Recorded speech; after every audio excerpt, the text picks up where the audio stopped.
quads kind of come and go in popularity. Right. And thank God, because I mean, when it comes, I think everybody jumps on the quad wagon because you can see it.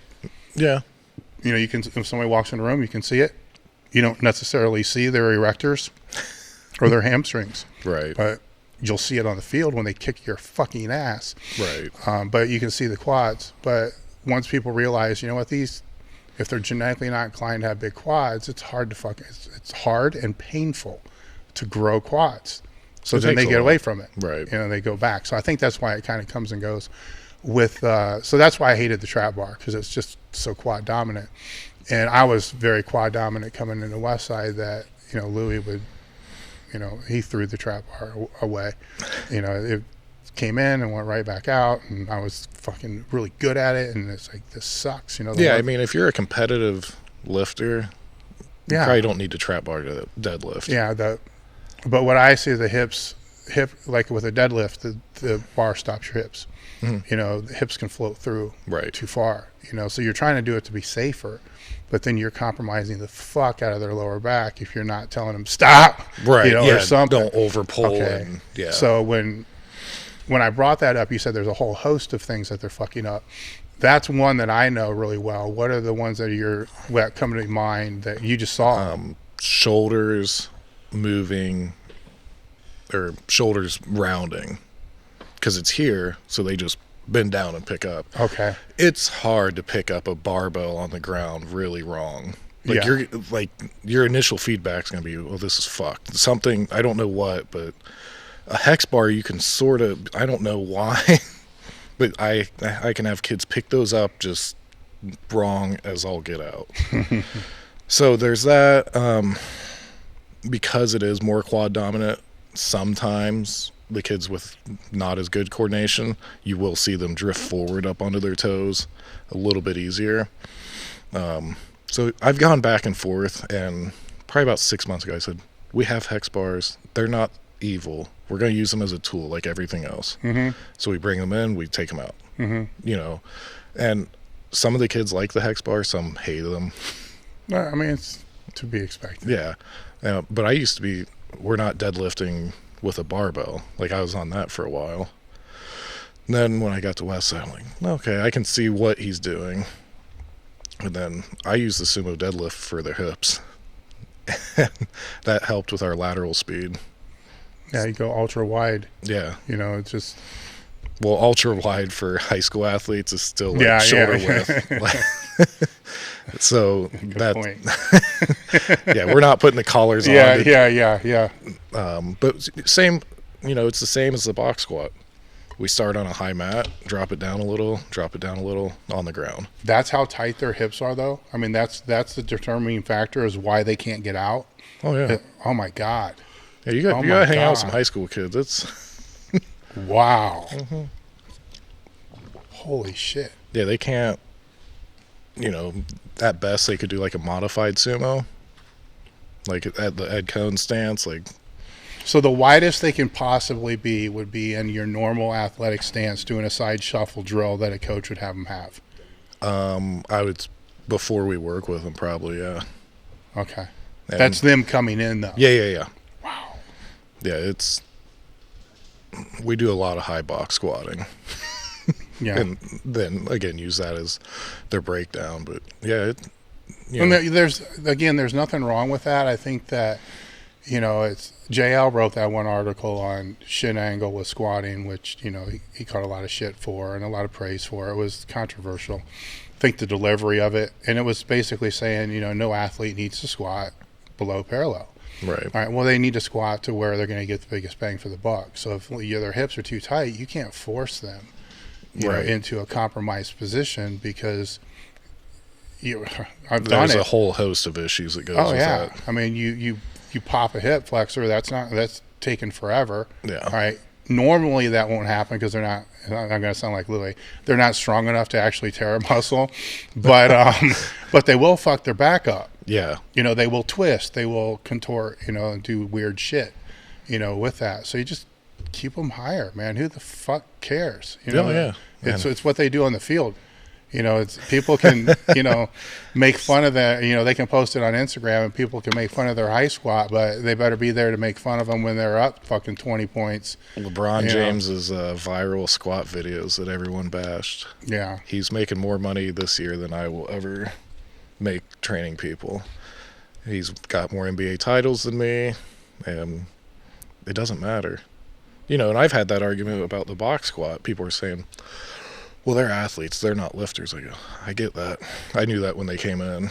And they go, well, it's not sport specific. And I go, neither squatting without a box.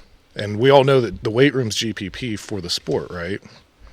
So if we're just working on GPP, save your SPP for the field. Okay. Oh, man. And the fuse has blown. Here we go. Specificity with the box squat. Granted, if you drop on the box so hard you're going to break your spine, that's not a box squat. Okay, actually, and if you squat to the box, just tap the box and come back up. That's squatting to a box. It's not a box squat. I'm even cool with that as long as you acknowledge it's... Yes, but you want to talk about specificity. All right, let's just talk about Gen Pop. In an average day, somebody... Fuck Gen Pop. Let's just say anybody from that's in high school and above. In an average day, how many times do they actually squat down and stand back up? Well, if you're in high school, at least nine times for classes. But where are they sitting? Yeah. On a fucking chair. Yeah. And okay, and if they're going to sit, your person's going to go to work, where are they going to sit? At a fucking chair. If they're going to get in their car, they're going to sit in a fucking seat. Mm-hmm. Anytime anybody sits down, they're going to sit on a toilet. All right. When do normal people just squat down and stand back up where they're not sitting on something? When does that happen? Yeah. I mean, well, and I've heard, on Pornhub. Outside of that, where does this fucking happen? This is a serious question I throw out, and it makes people fucking think. Like, whoa, wait. Yeah. Okay. Now, we have a lot of back issues in this fucking country. A lot of back issues. And Brian Carroll and Stuart McGill brought one thing to the surface, which is fucking huge. And that is, how do we move outside of the weight room? Simple shit. Daily activity. How do you get up from a chair? How do you stand up from the chair? How do you get up out of bed? Yeah. You know, what form? Your feet flat, you know, back neutral, hand against your thighs. Yeah. Box squat. Basically, you see what I'm saying? So everybody, they want to talk specificity, right? All right. I've never, wrestlers, yes, full squat. Greco-Roman wrestlers, yeah, full squat. Catchers, full squat. I mean, yes, we can sit here and nitpick and go through and find certain sports. Right. But let's just, normal people in general, when are they going to fucking, it's not like they're walking down the street, hey, I'm going to do a squat. Squat down, stand back up, keep walking. You never know, man. Fitness is going crazy here lately. I don't see it. But what I do see is they're walking down the street, they get tired, they sit down on a stool. Mm-hmm. Or they're walking around the park, they sit down on a park bench. I see benches all over the goddamn place. Yeah. You know what I'm saying? So there you go. You want to talk specificity. Maybe we should spend more time teaching people how to sit down properly and how to stand up properly, just because of the sheer instances and issues that we have of back problems in the United States, you know, for all the stuff that's happening outside of training. Right. But we're not doing that. So they're twisting when they get up. You know what I'm saying? I can sit there and say, I can actually because I can be all biased now. We're conjugate, man. We're fucking bros in this shit. I got to put that on my IG bio. Yeah, the fucking box squat can fix most problems in society. Yeah. You know, back issues. My wife, she's a physical therapist, and her rotation in a skilled nursing facility was mostly teaching people how to get off of bed, how to get off the toilet. I've been in serious conditions several times in a hospital to where you needed a physical therapist to come in. My best friend, who's no longer with us, many times the first thing they teach them, is how to roll. You know, how to roll, get on your side, and then how to stand up. Right. That's the first thing they learn when they're coming out of surgery, when they can't move, when they're bedridden. You know, the first thing they have to learn is how to stand up. All right, how to stand up properly. What's a child learn? Yeah.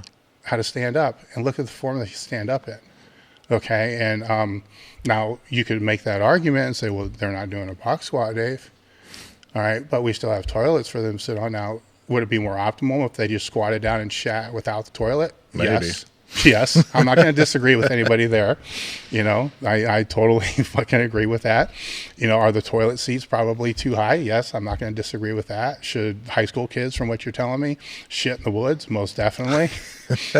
Yeah, you know, Put that on our whiteboard. Quit using your toilets. Yeah, so it's got this box squat thing. I got to get off of this because I haven't even talked about the benefits, the physical benefits yet. Oh no, and there's no need to.